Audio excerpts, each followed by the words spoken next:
सैनिक defence academy YouTube channel रे समस्तंकर स्वागत। होमगार्ड नियुक्ति पाई जो पिला माने अप्लाई करथिले तांकर रिजेक्ट लिस्ट आस सारिछि। ये तो माने स्क्रीन रे देखि पारथो रिजेक्ट लिस्ट अछि।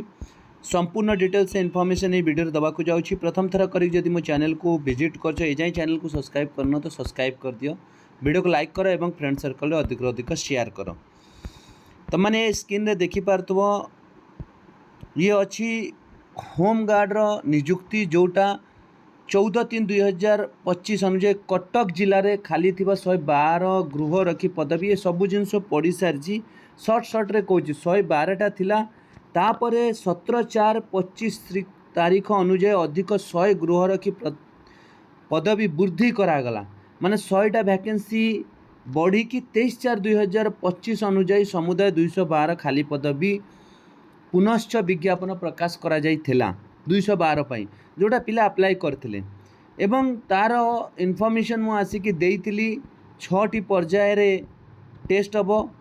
तार रिजेक्ट लिस्ट आस सारिछि। तो माने स्क्रीन रे देखि पारथबो ये होची रिजेक्ट लिस्ट। ये लिस्ट जदि कई पाइबा को चाहूछो तो यही वीडियो रा डिस्क्रिप्शन में मु टेलीग्राम ग्रुप रो लिंक दे देछि। से लिंक रे क्लिक करके जॉइन कर जाओ। टेलीग्राम ग्रुप रे लिस्ट अवेलेबल अछि। जो पिला माननकु रिजेक्ट करा जाइछि संपूर्ण तार डिटेल्स रे से माने लिखिछंती। देखो एठी नेम एंड एड्रेस लिखाई छी।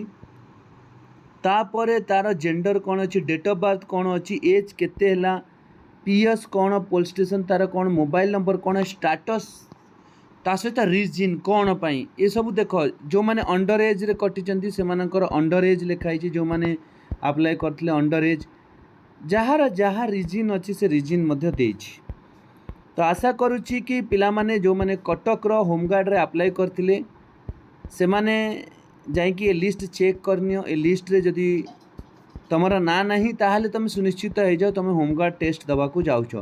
प्राय एठी जहाँ रीजन रे मु देखुची प्राय सबु पिलांकु से किछि अंडर एज। एठी देखो रीजन आसला आउट ऑफ जुडिक्शन। एमिति जहाँ भी जहाँ रीजन अच्छी से रीजन को से माने रीजन ने मेंशन करछंती। तमर जदि फॉर्म रिजेक्ट करा जाउची को मैटर पे बहुत अनेक फॉर्म रिजेक्ट करा जाइछि। तो तेणु जो माने अप्लाई करथिला कटक जिलार से शीघ्र जाइकी लिस्टटा को चेक करनियो। ये थिला अपडेट। जय हिंद, जय भारत, भारत माता की जय, वंदे मातरम।